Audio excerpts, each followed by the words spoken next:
是出口就是。ठीक है we have no intention of doing that like you are 你跟他讲，我现在如果我到他那边去，是不是？ Bharat ও চীনের সীমান্ত নিয়ে বিরোধ দীর্ঘদিনের। প্রকৃত নিয়ন্ত্রণ রেখা ঘিরে দুই দেশের মধ্যে বহুবার উত্তেজনা, মুখোমুখি অবস্থান এবং অনুপ্রবেশের অভিযোগ রয়েছে। স্পর্শকাতর হয়ে ওঠে। এবার নতুন করে আবারও উত্তেজনা শুরু হয়েছে। ভারতের অরুণাচল প্রদেশে ঢুকে পড়েছে চীনের সেনাবাহিনী। দখলে নিয়েছে কয়েক কিলোমিটার জুড়ে বিশাল এলাকা। ভারতীয় সংবাদ মাধ্যম টাইমস অফ ইন্ডিয়া ও আনন্দবাজার পত্রিকার প্রতিবেদনে বলা হয়েছে, চীনা সেনাবাহিনী ভারতীয় ভূখণ্ডের ভেতরে প্রবেশ করে স্থায়ী সামরিক ক্যাম্প, সড়ক ও বিভিন্ন অবকাঠামো নির্মাণ করেছে।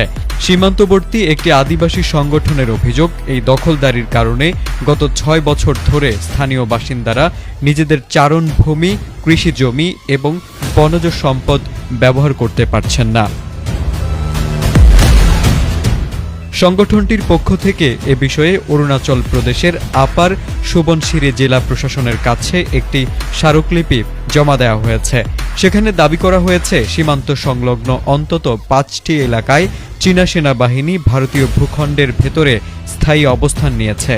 অভিযোগে আরও বলা হয়েছে, এসব এলাকা স্থানীয়দের ঐতিহ্যবাহী শিকার, পশু চারণ ও কৃষিকাজের জন্য ব্যবহৃত হতো। তবে ২০২০ সালের পর থেকে চীনা বাহিনী স্থানীয়দের সেখানে প্রবেশে বাধা দিচ্ছে এবং পর্যায়ক্রমে নিয়ন্ত্রণ জোরদার করছে। এদিকে চীনের সেনাবাহিনী প্রবেশের বিষয়টি সরাসরি অস্বীকার করেছে ভারতীয় সেনাবাহিনী। এক বিবৃতিতে তারা জানিয়েছে, অরুণাচল প্রদেশে চীনা সেনাবাহিনীর অনুপ্রবেশ ও স্থায়ী ঘাঁটি স্থাপনের দাবি ভিত্তিহীন এবং বাস্তবতার সঙ্গে সংগতিপূর্ণ। একই সঙ্গে জেলা প্রশাসন ও অরুণাচল প্রদেশ সরকারও এখন পর্যন্ত এ বিষয়ে আনুষ্ঠানিক কোনো মন্তব্য করেনি। ফলে স্থানীয় সংগঠনের অভিযোগ এবং সেনাবাহিনীর বক্তব্যের মধ্যে স্পষ্ট বিরোধ দেখা দিয়েছে, যা নিয়ে নতুন করে আলোচনা শুরু হয়েছে।